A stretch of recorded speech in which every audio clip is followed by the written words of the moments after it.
ભાઈ હવે તારે કેટલી વાર લાગશે? હું 1 કલાકથી તારી વાટ જોઉં છું અને આજે રક્ષાબંધન નથી તો શું થઈ ગયું? પણ બેન ભાઈને મળવા તો આવીએ કે ને? બેન, તને ખબર છે ને હું કામમાં હોઉં અને તારે અહીંયા આવું તું તો પેલા મને ફોન કરી દેવો પડે ને. અને આ શું લાવી છો? જો તારે પૈસાની જરૂર હોય ને તો બોલ, હું તને ચેક લખી આપું. અને હમણાં મારે જવાનું છે મીટિંગમાં. ભાઈ મારે તારા પૈસા નથી જોતા, હું તો બસ તને ખાલી આ ભેટ આપવા આવી હતી. સારું, લાઈવ જોવા દે. આ હું આવી ભંગાર ઘડિયાળ?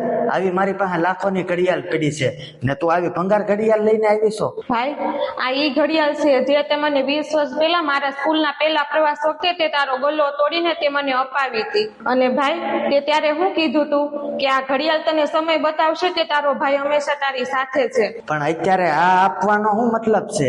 મતલબ ઈ જ છે ભાઈ, આ ઘડિયાળ ભલે બંધ છે પણ એની હારે જોડાયેલી લાગણી આજે પણ જીવતી જ છે. તારી પાસે આજે મોંઘી ઘડિયાળ તો છે પણ તારી પાસે તારા પરિવાર માટે સમય નથી.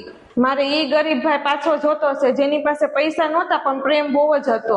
બેન, હું પૈસા કમાવાની દોડમાં એટલો બધો આંધળો થઈ ગયો તો કે મેં ઈ સંબંધો પાછળ છોડી દીધા જેના માટે હું આ બધું કરતો હતો. મને માફ કરી દેજે બેન, મારી ભૂલ થઈ ગઈ.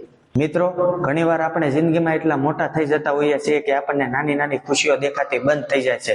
યાદ રાખજો મિત્રો, મોંઘી ઘડિયાળ માત્ર સમય બતાવે છે, પરંતુ પરિવાર એ એવી ઘડિયાળ છે જે સમયને યાદગાર બનાવે છે. સંબંધો સાચવવા માટે પૈસા નહીં, લાગણી જરૂરી છે. જો તમને અમારો વિડીયો પસંદ આવ્યો હોય તો લાઈક કરો, વિડીયોમાં કોમેન્ટ કરો અને વિડીયોને વધુમાં વધુ લોકો સુધી શેર કરો.